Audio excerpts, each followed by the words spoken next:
Kalau memang Habib Bahar itu ingin agar orang-orang NU itu mencintai habaib, ya buat saja organisasi lain selain NU ya, yang judulnya Nahdlatul Habaib atau Nahdlatul Habib atau Nahdlatul Ba'alawi gitu ya, kebangkitan dari Ba'alawi, kebangkitan dari habaib, kebangkitan dari Habib atau yang lain lah, yang itu memiliki dasar bahwa organisasi itu didirikan untuk mencintai Habib. Jangan mengklaim bahwa NU itu adalah organisasi yang diharuskan untuk mencintai Habib. Karena NU sendiri itu jelas bukan organisasi yang didirikan untuk mendukung dan mencintai Habib.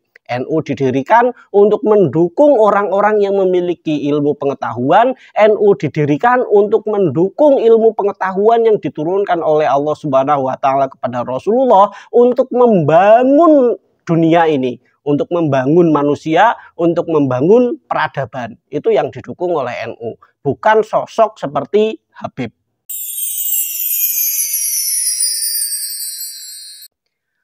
Assalamualaikum warahmatullahi wabarakatuh. Bismillahirrahmanirrahim. Selamat pagi, kita berjumpa lagi dalam Gus Arok Channel. Semoga kita semua selalu dalam lindungan Allah Subhanahu wa Ta'ala.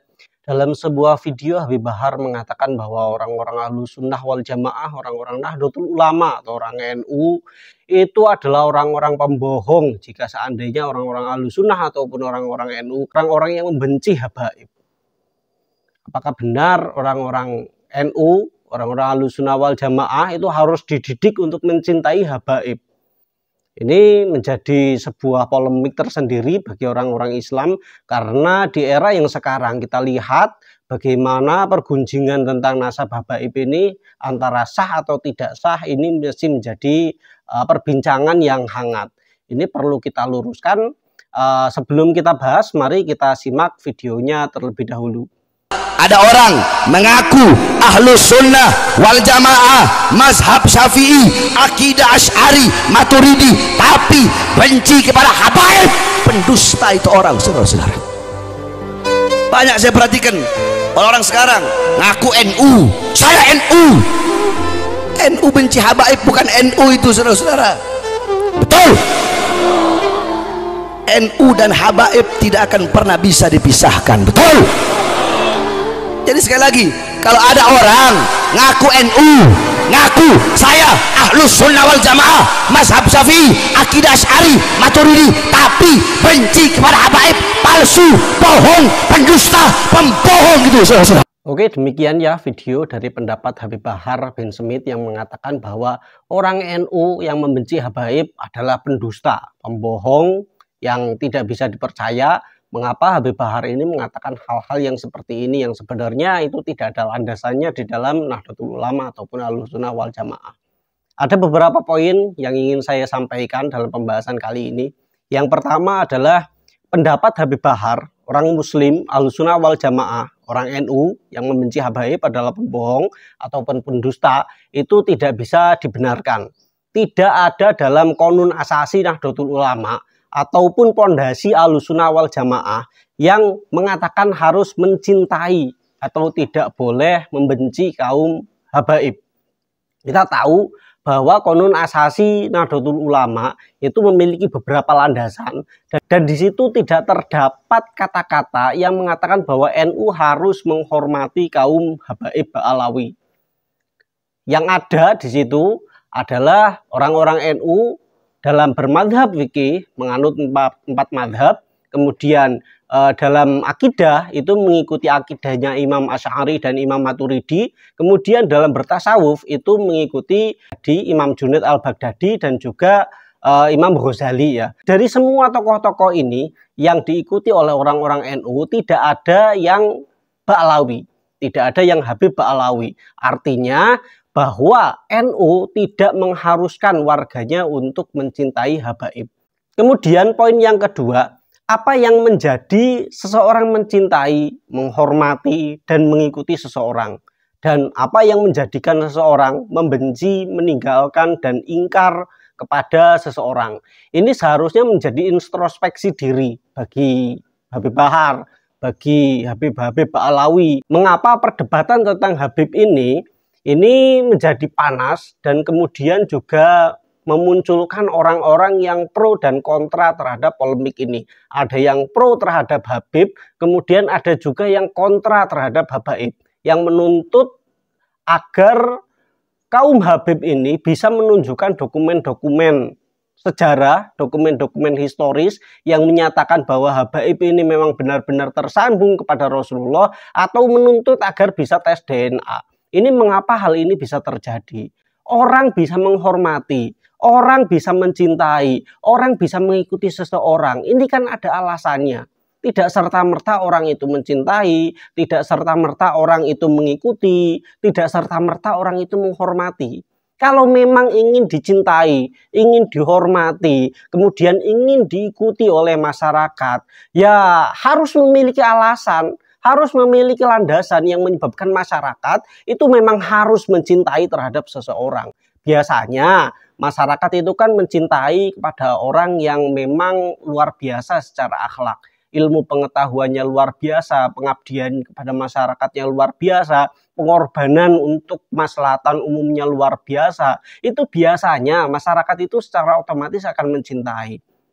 Kemudian apa yang terjadi terhadap Ba'alawi? Kenapa dalam perdebatan nasab ini yang kontra terhadap Habaib, kebanyakan itu tidak mencintai Habaib? Ya jelas ya, dari beberapa oknum Habaib yang menjual nama Rasulullah kemana-mana, menjual, menggembor-gemborkan bahwa saya itu Habib, bahwa saya itu cucu Rasulullah, harus dihormati, harus ditaati, harus ditakzimi. Kalau tidak takzim, kamu tidak mencintai Nabi, ya Nabi akan marah kepada orang-orang yang tidak menghormati Habib. Ini kan jelas doktrin-doktrin yang seperti ini mengakibatkan masyarakat itu tidak simpati, masyarakat tidak menghormati, dan masyarakat banyak yang tidak mengikuti. Bagi orang-orang yang kontra terhadap Habaib, tentu fenomena-fenomena tentang Habaib yang tidak memiliki akhlak yang baik itu jelas menjadikan orang-orang yang kontra kepada Habaib ini menjadi tidak simpati gitu ya. Tidak simpati, tidak hormat, tidak mau mengikuti. Bagaimana mau mengikuti, lawang akhlaknya saja seperti itu ya. Banyak doktrin-doktrin yang tidak sesuai dengan agama Islam ya. Seperti contohnya Habib Hani Assegaf ya, yang mengatakan bahwa menjadi perampok itu lebih baik daripada mengemis. Ini kan jelas ya. Banyak yang tidak menghormati kepada Habaib. Kemudian mengapa seseorang itu bisa membenci, meninggalkan, dan ingkar kepada seseorang? Ini juga terjadi bukan tanpa alasan. Ini memiliki alasan-alasan yang menyebabkan seseorang itu dibenci, seseorang itu ditinggalkan, dan seseorang itu tidak diikuti. Ini bukan terjadi dengan sendirinya, dan ini tidak bisa diajarkan dengan doktrin. Ini merupakan suatu fenomena yang memang terjadi karena adanya sebab dan akibat. Mengapa Habib-Habib ini dari kalangan yang kontra itu banyak yang membenci. Kemudian poin yang selanjutnya, NU adalah singkatan dari Nahdlatul Ulama, artinya kebangkitan ulama, kebangkitan orang-orang yang memiliki keahlian dalam ilmu keagamaan, bukan merupakan kebangkitan Habaib. Sehingga jelas NU lebih mengutamakan tentang keilmuan, NU lebih mengutamakan keulamaan dibandingkan dengan sosok sentral seperti kehabiban. Itu landasan dari NU. Kalau memang Habib Bahar itu ingin agar orang-orang NU itu mencintai Habaib, ya buat saja organisasi lain selain NU ya, yang judulnya Nahdlatul Habaib, atau Nahdlatul Habib, atau Nahdlatul Ba'alawi gitu ya. Kebangkitan dari Ba'alawi, kebangkitan dari Habaib, kebangkitan dari Habib, atau yang lain lah, yang itu memiliki dasar bahwa organisasi itu didirikan untuk mencintai Habib. Jangan mengklaim bahwa NU itu adalah organisasi yang diharuskan untuk mencintai Habib. Karena NU sendiri itu jelas bukan organisasi yang didirikan untuk mendukung dan mencintai Habib. NU didirikan untuk mendukung orang-orang yang memiliki ilmu pengetahuan. NU didirikan untuk mendukung ilmu pengetahuan yang diturunkan oleh Allah Subhanahu wa Ta'ala kepada Rasulullah untuk membangun dunia ini, untuk membangun manusia, untuk membangun peradaban. Itu yang didukung oleh NU, bukan sosok seperti Habib. Sementara Habib Bahar mengatakan bahwa Habib yang jahil lebih utama daripada ulama. Ini kemarin ada yang mengatakan, wah itu mengada-ada, Habib Bahar itu tidak pernah mengatakan seperti itu. Itu jelas ada videonya. Saya juga pernah membahas dalam beberapa konten saya yang kemarin ya, bahwa Habib Bahar itu dengan jelas mengatakan bahwa Habib yang jahil itu lebih utama daripada ulama. Habib Bahar di situ dalam video itu mengutip dari pendapatnya Asindi. Dari pendapatnya Asindi yang mengatakan bahwa syarif yang jahil itu lebih baik daripada ulama. Dan Asindi tidak mengatakan Habib.